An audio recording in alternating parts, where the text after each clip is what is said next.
Hello, good morning. As I started in this lecture series, complex analysis and integral transform, in which I started complex analysis 1, and on last lectures I discussed the first topic briefly and in detail, that is analytic function. Up to the last lecture I discussed what is analytic function, and to define analytic function, I told you about a complex function, limit of a complex function, continuity of a complex function, and differentiability of the complex function. On the basis of these definitions, I defined analytic function, and I told you analyticity is just an advanced stage of differentiability. And I told you analytic function means a differentiable function which is not only differentiable at that point but also differentiable in the neighborhood of that point. In other words, you can say a function is analytic in a domain, in a given domain, in a certain domain, is if it is differentiable if all the points of that domain. And analytic function is also called holomorphic function and regular function.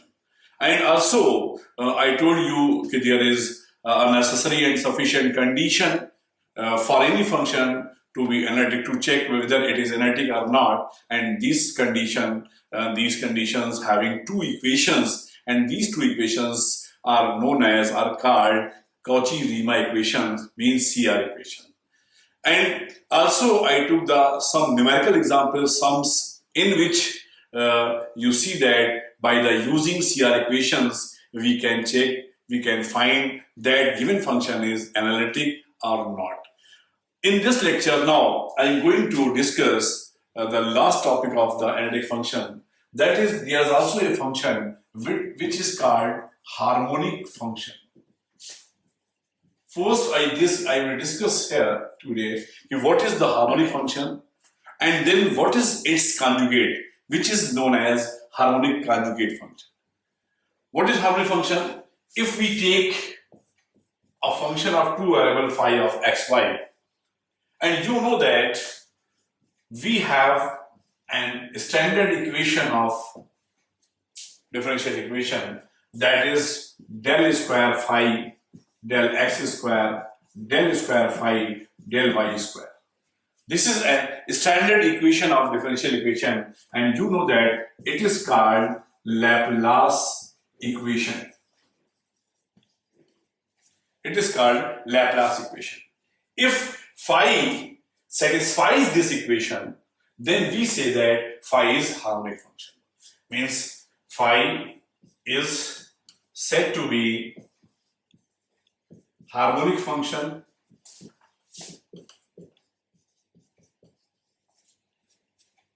if phi satisfies this equation. This is the basic definition of harmonic function, and it means if any function of two variables satisfies this second order partial differential equation, that is called Laplace equation, then that function is called harmonic function. Now, if fz equal to u plus iv, as I told you, in general notation we take complex function in this form, fz equal to u plus iv, where u is real part and also is a function of xy, v is its imaginary part, and it is also a function of xy if this is analytic function.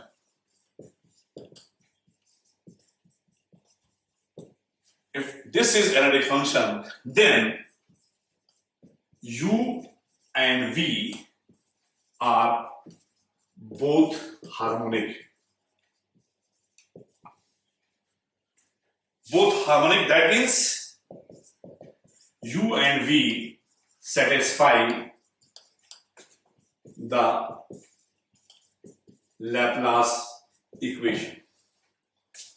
Right? It is a property of analytic function. If fz equal to u plus iv is analytic function, then its real and imaginary part both satisfy given Laplace equation, means both are the harmonic, and here v and u, if these are harmonic, then Also, V is called harmonic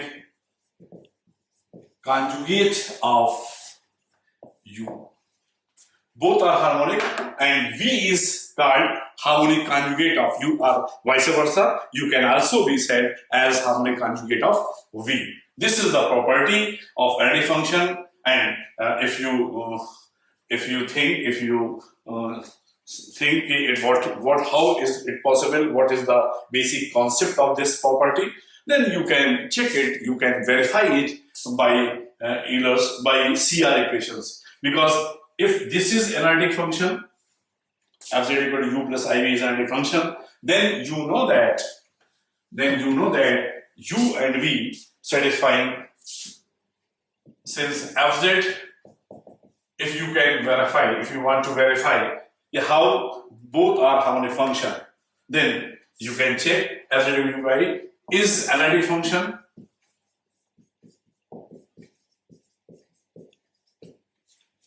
Then this implies that u and v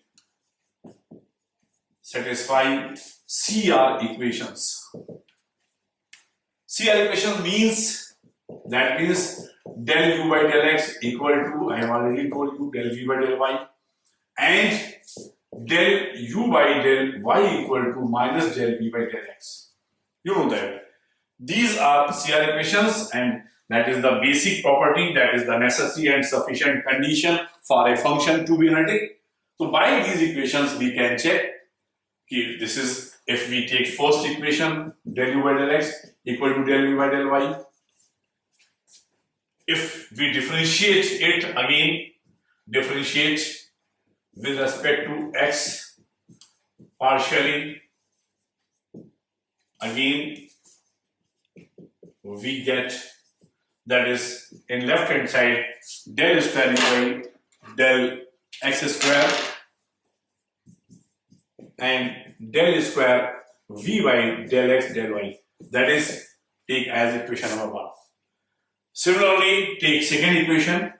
Now take second equation, del u by del y equal to minus del v by del x. And now differentiate this with respect to y. This is del u by del y square, and the right hand side del square v del y del x. This is equation 2. If you add 1 plus 2, equation 1 and 2 adding, then we get del square u by del x square, del square u by del y square equal to 0. Means u is harmonic. Right? And in similar way, you can check v is also harmonic. For v, differentiate this partially with respect to y. This is with respect to x, and adding these, so we get again Laplace equation in v, means we can say v also satisfies Laplace equation, so v is harmonic. Similarly, you can verify that v is harmonic. Right? This is the basic concept of harmonic function. Now, if we conclude this definition, then if we have from the beginning for harmonic function, if we have a function of two variables, and if this function satisfies Laplace equation, then this function is called harmonic function. Number 1. Number 2, if we take a complex function fz equal to u plus iv, where u and v are function of x, y, and real and imaginary parts, and if function is analytic, then by property, as I have verified this, I have proved this, then u and v both are the harmonic, means both satisfy the given Laplace equation, and then both are called harmonic functions, and v is harmonic conjugate to u and vice versa. This is the basic answer. Now, first I take a numerical sum, a numerical example, by which if any function is given and you have to prove that, you have to check that whether it is harmonic or not, you can check this. So take first and numerical example.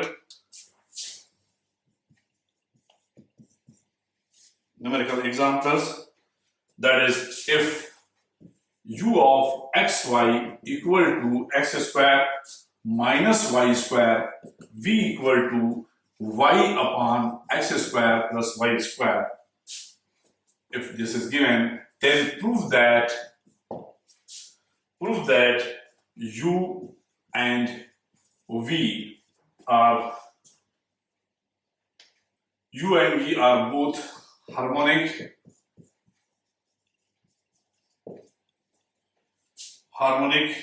but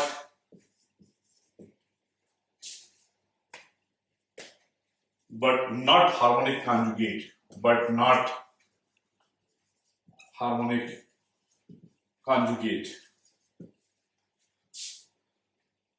right?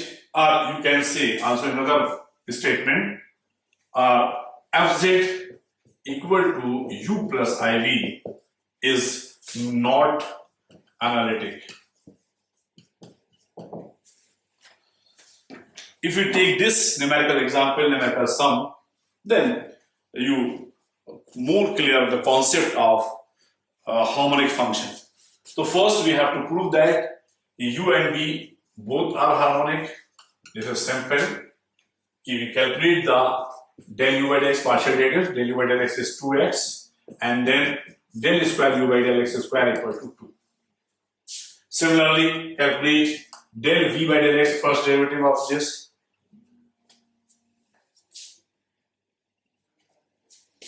Del v by del x is y, and then minus 1 upon x square plus y square whole square, and then 2x function of function. That is, finally, this is minus 2xy upon x square plus y square whole square. This is the first derivative of v with respect to x.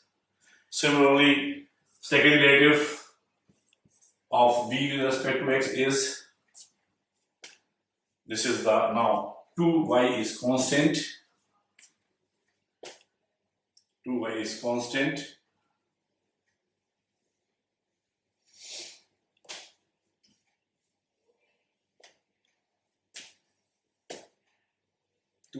Constant, and ratio method x upon this, then x square plus y square whole power 4, then x square plus y square whole square, x differentiation of x, derivative of x is 1, then x, that is 2x square plus y square into 2x.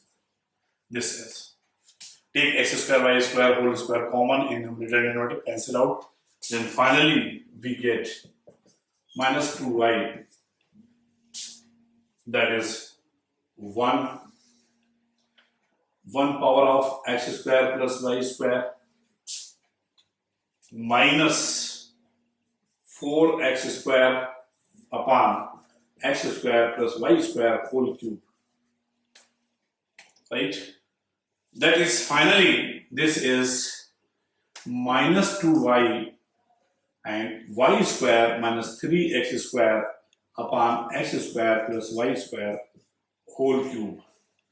This is the derivative of dx2. Similarly, we calculate here we calculate partial derivative of u with respect to y, that is minus 2y, and del square u by del y, del u square by del y square is minus 2. So this is del u by del x2, del u by del y2. So first, if we adding these, so we get del square u by del x square plus del square u by del y square equal to 0. So this implies that u is harmonic. Similarly, calculate del v by del y. V is this. So this is again ratio formula, x square plus y square whole square, x square plus y square, derivative of y is 1 minus y into 2y. That is, finally, x square minus y square upon x square plus y square whole square. right? Now differentiating again partially del 2 by del y2.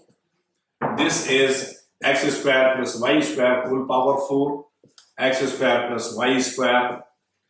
Numerator x square means minus 2y minus x square plus y square into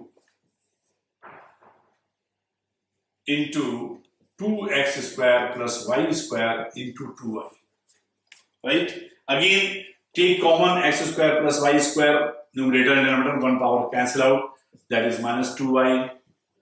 This is minus 4y times x square minus y square upon x square y square whole power 3.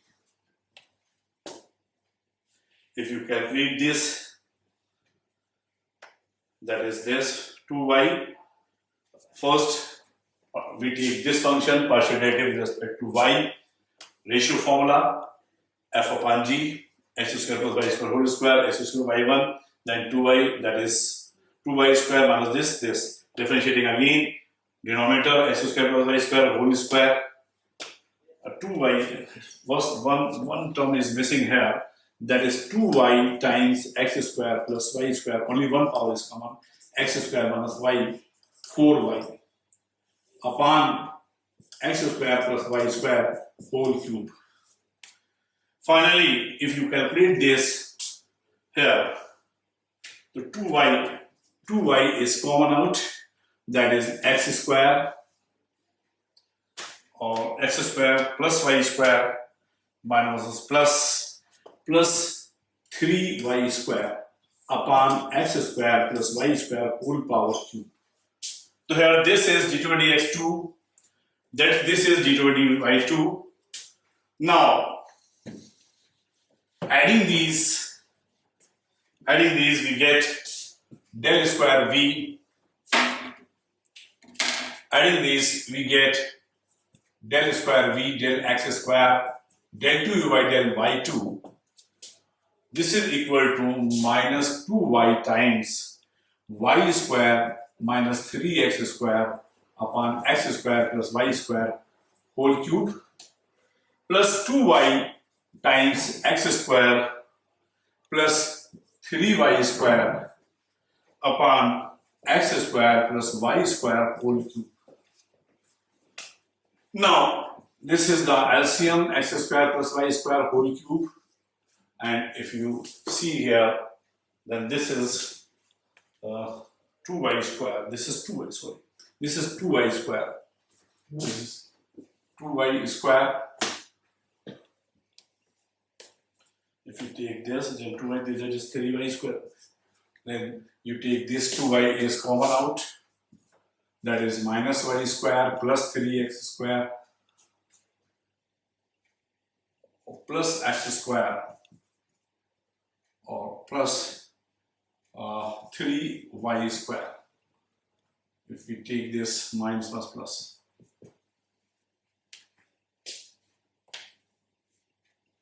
right? This is the value of y square minus 3x square and x square plus 3y square, 3 by multiplying. If we calculate this thing, then if you give this calculation, all terms are cancel out, and if you calculate this, then this will equal to 0, and this shows that V is harmonic. Mean first part of the question is completed, because in first part you have to show that, you have to verify that U and V are harmonic. But in second part you have to show that but U and V are not conjugate. For that, if you see that del U by del X is 2x, where del V by del Y but not equal to del V by del Y. Similarly, del U by del Y is minus del V by del X not. Means U and V, we see that u and v does not satisfy CR equations, right? That means Fz equal to u and v is not analytic, and that implies that u and v are not harmonic conjugate.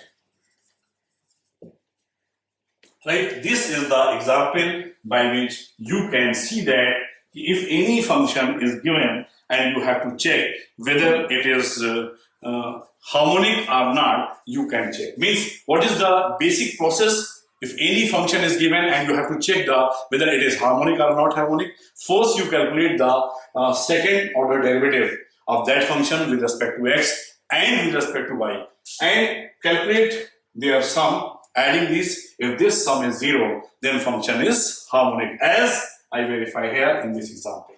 Now, it is clear what is the harmonic function, what is the harmonic conjugate, and how you can check in numerical sum given function is harmonic or not. Now, second thing, and that the last thing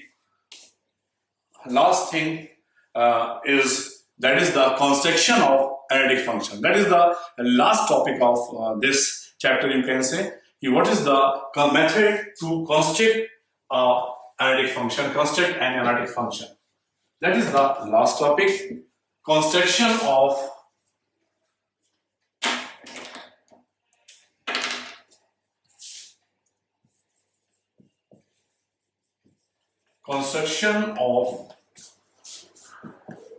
analytic function.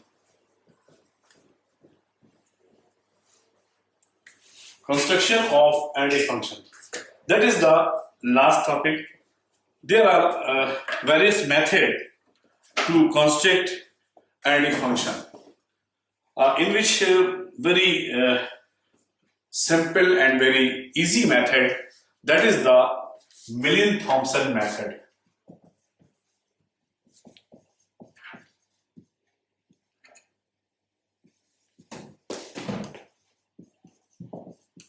Millin-Thomson method. That is very useful and very easy method, and its application is part of our syllabus, not the proof. So, what is the Millin-Thomson method? If Fz equal to u plus iv is an analytic function, and first case, if u of xy means its real part is given, and Fz is to be find to be constant, then what is the method? This method states that first you find del u by del x and take this as a function of phi 1 of xy. Similarly, calculate del u by del y, take it as f2 of xy, say. Then by this method, Fz is given as integral phi 1 of z0 minus I times phi 1 of z0 dz plus c. This is the formula of analytic function by Millin-Thomson method. Here we get phi 1 x0, so we can find this by putting x equal to z and y equal to 0. From here we get phi 2 of xy. Again we obtain phi 2 z0 by putting x equal to z and y equal to 0. Substitute directly values of function and integrate with respect to z. Then we get required analytic function if real part is given. This is the first case.